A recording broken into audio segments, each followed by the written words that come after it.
It was a high-profile murder just over the border in New Hampshire, and now the woman found guilty for plotting the death of her husband and convincing two teenage boys to carry out the crime wants her conviction reversed. Pamela Smart was a teacher who had a sexual relationship with a 15-year-old student. In 1991, she was convicted of convincing that teen and his friend to kill her husband. Even though Smart released a video in the summer of 2024 taking responsibility for the killing, she's now seeking what's called habeas corpus relief. In her petition, lawyers claim a new study suggests transcripts of audio evidence influenced jurors and that the extensive media coverage tainted the verdict. The state of New Hampshire says the proceedings were fair and her convictions are lawful. The case got so much coverage because it was one of the first that allowed cameras in the courtroom. And after the conviction, judges and lawyers studied how the media handled the trial, and those results informed policies here in Maine. News Center Maine's John Impemba explains. Is this the gun you had at that time?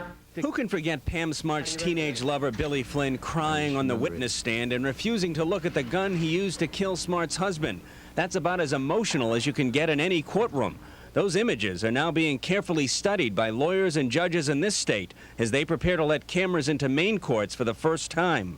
It gives you a case study right from the beginning to the end on how would it work in Maine if we adopted the same kinds of guidelines and tried to do the same things. The Smart trial was covered by reporters from all over the country. Some here in Maine feel that coverage might have added a pressure to the jury because they knew everyone was watching what they were doing. With thousands upon thousands of people being able to listen to gripping testimony right from their television sets, prosecutors and defense lawyers say it may cause them to rethink just how they handle certain cases.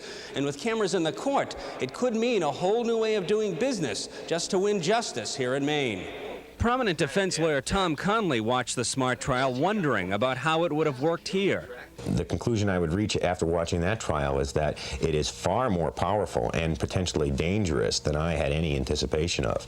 And for Cumberland County DA Stephanie Anderson, what she thinks personally is far different than what she thinks professionally. Personally, I enjoyed being able to go home and turn on the news and seeing tidbits from the Pamela Smart trial. I did as a person. As a prosecutor, I think it would hold problems for me. Courtroom testimony like this will first be televised here in Maine in July. One thing is certain, what happens in Maine will draw heavily from what happened in New Hampshire. That's News Center Maine's John Impemba reporting in March of 1991. Both of the co-conspirators involved have served their time and have been released.